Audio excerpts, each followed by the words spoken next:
आज हम पढ़ेंगे कि एरेज जावा में क्या होता है, या हमने इससे पहले वाले लेक्चर में भी देखा कि एरेज क्या होते हैं। तो एरे मैंने क्या बताया था, ये कलेक्शन ऑफ एलिमेंट्स है सेम डाटा टाइप्स के। दैट मीन्स जो एरे है वो क्या करता है, हमारे सेम डाटा टाइप्स के एलिमेंट्स को अपने अंदर स्टोर करता है।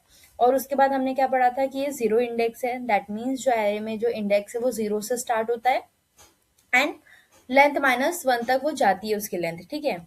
और अब हमको अगर पता करना है कि एरे का साइज क्या है, तो हम कैसे पता करते हैं, एरे डॉट लेंथ से, ठीक है।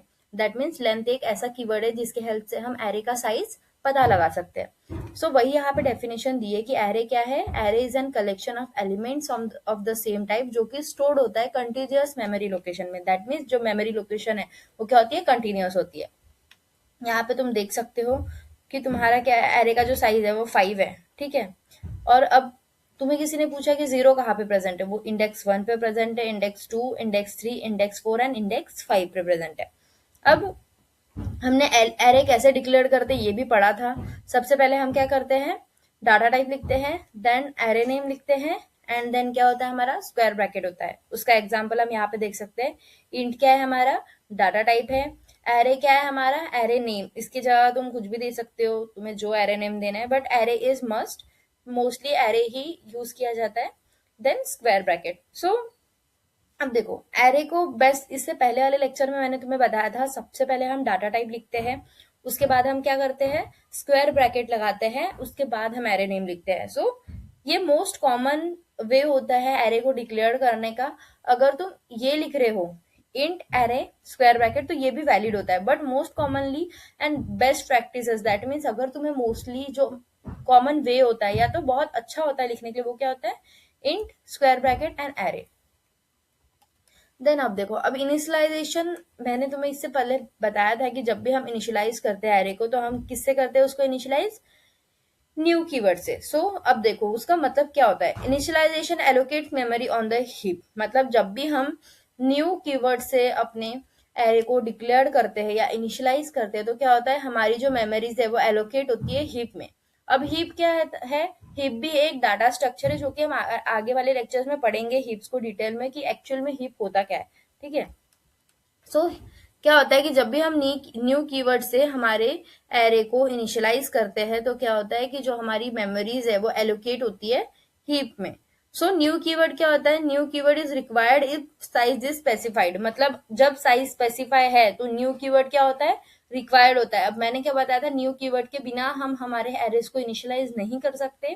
दैट मीन्स जब भी हमको एरे को इनिशियलाइज करना है और हमें पता है कि उसका साइज स्पेसिफिक है, जैसे अगर हम ये एग्जांपल देखें, इसमें साइज क्या दिया है, एरे का 5 दिया है। दैट मीन्स एरे के अंदर सिर्फ 5 एलिमेंट्स एंटर कर सकते हैं, ठीक है। सो यहाँ पे साइज स्पेसिफाई है, दैट मीन्स इसको इनिशियलाइज करने के लिए हमने क्या किया है, एक न्यू कीवर्ड का यूज किया है। सो अब देखो, हमने ये एक एरे बनाया है। अब मैंने क्या बताया कि जब भी हम एरे को इनिशियलाइज करते हैं, तो क्या होता है कि यहाँ के जो भी एलिमेंट्स है, ठीक है, एरे से जो भी एलिमेंट्स है वो कहाँ पे एलोकेट होते हैं, हीप में।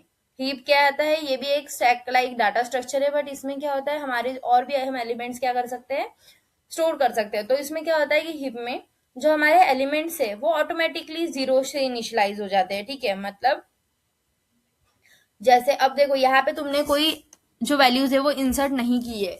जैसे अब देखो, यहाँ पे हमने क्या किया है, सिर्फ एक एरे को डिक्लेयर किया है एंड उसको इनिशियलाइज किया है, जिसका साइज कितना है, 5 है। यहाँ पे हमने एरेज में कोई भी एलिमेंट नहीं डाले हैं, बट जब हम उसको न्यू कीवर्ड से इनिशियलाइज करते हैं, तो हीप क्या करता है, क्या होता है कि जो एलिमेंट्स है, जो एरे है, वो क्या होता है, उसकी जो मेमोरी है वो हीप पे एलोकेट हो जाती है। तो हीप क्या करता है, ऑटोमेटिकली जो एरे है उसको इनिशियलाइज करता है जीरो से। दैट मीन्स वो 5 लोकेशन पे, दैट मीन्स 5th इंडेक्स तक सारे इसमें जीरो वैल्यूज पुट कर देता है। सो डिफॉल्ट वैल्यू क्या होती है, हिप की इंट होती है। सो हमेशा याद रखना, जब भी मेमोरी एलोकेट होती है एंड जब हम कोई भी नंबर्स अगर इंसर्ट नहीं कर रहे हैं एरे में, तो उस टाइम पे क्या स्टोर होता है, हर इंडेक्स पे जीरो स्टोर होता है। आफ्टर दैट अब हम ये देखेंगे। अब ये भी मैंने इससे पहले वाले लेक्चर में तुम्हें बताया है कि हम ये सेकंड वे होता है, मेथड 2 होता है हमारे एरेज को डिक्लेयर करने का। सो ये क्या होता है, ये बहुत ज्यादा एक पावरफुल शॉर्टकट है किसी भी एरेज में एलिमेंट्स इंसर्ट करने के लिए। इसमें हमें न्यू कीवर्ड का भी यूज नहीं करना पड़ता है, ना हमें साइज स्पेसिफाई करने की जरूरत होती है। हम डायरेक्टली हमारे जो भी एलिमेंट्स हमें इंसर्ट करने हैं हम डायरेक्टली उसे कर्ली ब्रेसेस में लिखते हैं। सो यहाँ पे हमारा क्या हो जाता है, इंसर्शन का काम हो जाता है। सो ये क्या करता है, it allocates memory and initialize element in one line. मतलब क्या होता है, ये आप देखो ये एक लाइन में ही क्या हो रहा है, हमारी मेमोरी भी एलोकेट हो रही है एंड हमने एक ही लाइन में एलिमेंट्स को भी इनिशियलाइज कर दिया है। दैट मीन्स हमने एलिमेंट्स ही एक लाइन में ही इंसर्ट कर दिया। अब देखो यहाँ पे कितने डिजिट्स है, 1 2 3 4 5। दैट मीन्स ये जो एरे है इसका साइज कितना होगा, 5। दैट मीन्स यहाँ पे हमको साइज भी स्पेसिफाई करने की जरूरत नहीं पड़ी। साइज जो है हम कैसे स्पेसिफाई करते हैं, नंबर्स, मतलब जितने नंबर्स है, नंबर ऑफ एलिमेंट्स जितने हैं उतना ही क्या होगा, एरे का साइज होगा। सो वही यहाँ पे है। अब देखो जब भी हम ऐसे डिक्लेयर करते हैं हमारे एरे को, तो हमें न्यू कीवर्ड की जरूरत नहीं होती है, ठीक है। क्योंकि यहाँ पे क्या होता है, हमने डायरेक्टली उसको इनिशियलाइज कर चुके हैं एंड यहाँ पे लेंथ क्या है, फिक्स्ड है। इसकी वजह से हमको न्यू कीवर्ड की जरूरत नहीं पड़ती है।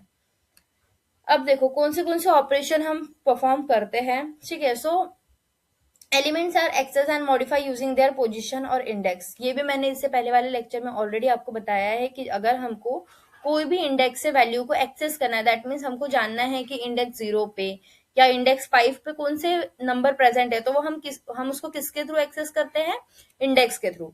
अब जावा में क्या होता है कि जो एरे इंडेक्सिंग है वो 0 से स्टार्ट होती है, ना कि 1 से। हमेशा याद रखना, एरे में इंडेक्सिंग हमेशा 0 से स्टार्ट होता है। Then to access an element provide the index inside square brackets. अब ये भी मैंने इससे पहले वाले लेक्चर में आपको बताया है कि हम एक्चुअल में जो एलिमेंट्स है वो कैसे एक्सेस करते हैं। हम कैसे एक्सेस करते हैं, स्क्वायर ब्रैकेट में जो भी इंडेक्स नंबर है अगर हम वो लिख दे तो हमारा क्या होता है, एलिमेंट एक्सेस हो जाता है। अब देखो जैसे हमारा ये एक एलिमेंट है, इंट स्क्वायर ब्रैकेट एरे हमने ये डिक्लेयर किया है, उसके अंदर हमने क्या लिखा है, ये एलिमेंट्स हमने लिख दिए कि हमारे एरे में क्या होगा, 2 4 8 12 16 रहेगा। सो अब देखो, अब ये 2 4 8 16 12 है। अब हमको अगर 3 इंडेक्स पे कौन सा नंबर प्रेजेंट है वो अगर जानना है, तो हम क्या करेंगे, एरे ऑफ 3 लिखेंगे। Array of 3 that means array, और ये स्क्वायर ब्रैकेट के अंदर 3 है। 3 किसको डिनोट कर रहा है, ये इंडेक्स को। दैट मीन्स जब भी हम इसको प्रिंट करेंगे तो हमें क्या वैल्यू मिलेगी, 12 वैल्यू मिलेगी। अब देखो हमने यहाँ पे क्या लिखा है, एरे ऑफ 0। दैट मीन्स ये 0 क्या है, ये इंडेक्स नंबर है। सो जब भी हम एरे ऑफ 0 पुट करेंगे तो हमें कौन सी वैल्यू मिलेगी, 2। दैट मीन्स हमने कौन सी वैल्यू को एक्सेस किया है, फर्स्ट एलिमेंट्स को। सो इस तरीके से हम क्या करते हैं, अपने एलिमेंट्स को एक्सेस करते हैं। अब इन शॉर्ट में तुम देखो कि हमारा क्या होता है कि जो हमारा एरे है उसमें क्या होता है कि सेम टाइप्स ऑफ मतलब सेम डाटा टाइप्स के जो वैल्यूज है वो स्टोर्ड होते हैं। इसकी वजह से बोला जाता है कि जो एरेज है वो क्या होता है, होमोजीनियस होता है। उसके बाद मैंने क्या बताया था कि जो हमारी जो एलिमेंट्स है वो कंटिन्यूअस मेमोरी लोकेशन में स्टोर होते हैं। दैट मीन्स एक के बाद एक क्या होते हैं, वो स्टोर होते जाते हैं। एंड एरेज का साइज क्या होता है, वो हमेशा फिक्स्ड होता है। हम उसको अगर एक बार साइज डिक्लेयर हो गया तो हम उसको चेंज नहीं कर सकते हैं। सो वही है कि अगर हमको साइज चेंज करना है, सो हम जावा में क्या यूज करते हैं, एरे लिस्ट या तो फिर वेक्टर कंसेप्ट यूज करते हैं। अगर हमको हमारे साइज को इंक्रीज करना है या तो फिर उसको डायनेमिकली ग्रो करना है, दैट मीन्स अगर हमने पहले 5 इनिशियलाइज किया है साइज एंड बाद में हमको किसी कारण जरूरत पड़ गई कि हमें उसका साइज 10 चाहिए, तो उस केस में हम एरे लिस्ट का यूज करते हैं। जावा फंक्शनलिटी प्रोवाइड नहीं करता है, ठीक है। सो यहाँ तक था हमारा आज का। नेक्स्ट लेक्चर में हम आगे पढ़ेंगे